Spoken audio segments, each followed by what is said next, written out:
I was planning to talk about these BH30s light sticks that Neewer sent to me to review in an upcoming video about modern headshot photography and why photographers have curiously adopted the flat lighting pattern.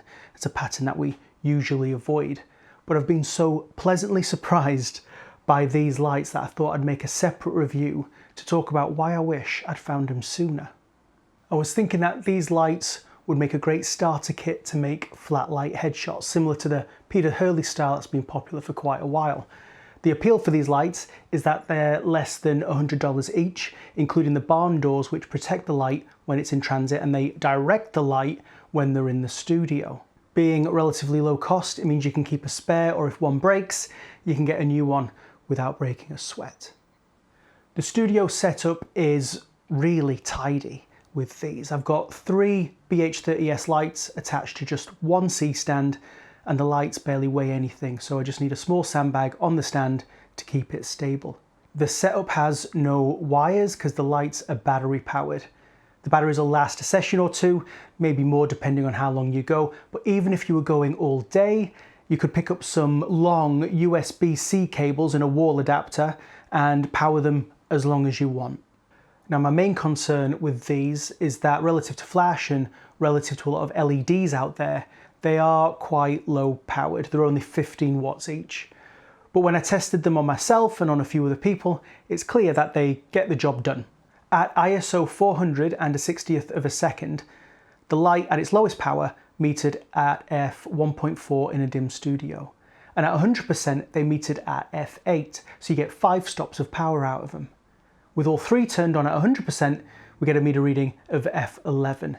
And if you use a wider aperture, there's latitude to increase your shutter speed or decrease your ISO. For a lot of people, the RGB feature is a handy option, and it's an easier way to introduce colour into your photography than using gels on a non-RGB light. You can scroll through the hues sequentially with the control wheel, and it's also got this touch colour wheel on the back so that you can select the hue directly. And if you're into colour theory, you can easily find complementary colours by going 180 degrees across the colour touch bar. I like that the Neewer logo lets you know which colours selected when you're looking at the back of the stick. The control dial is well thought out. You can press each point of the compass to access different modes, like the intensity or switch to RGB colour or a colour temperature mode. At the bottom of the wheel is a scene mode where you can get flashing light effects for video.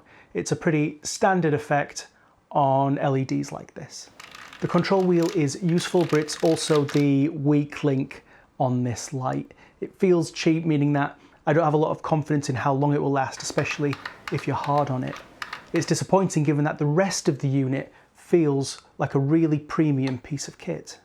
Of course, you've got the option of avoiding the wheel completely by using Neewer's app, which works well, and it makes adjusting the lights much easier once they're set up on the stand.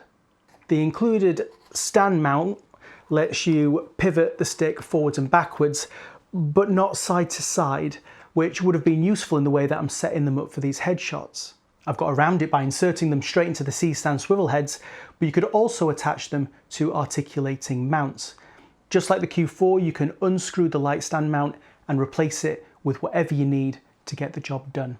I thought these lights would get a headshot done in a pinch, but I found them to be more than capable and super portable. Each light came with its own case, but you can fit 3 of them into one case if you'd like, with room to spare. So keep an eye out for my next video where I'll talk about the reasons that flat light headshots can look fantastic, even though flat lighting patterns have been shunned by portrait artists and photographers alike throughout history. And you'll see more of these light sticks in action.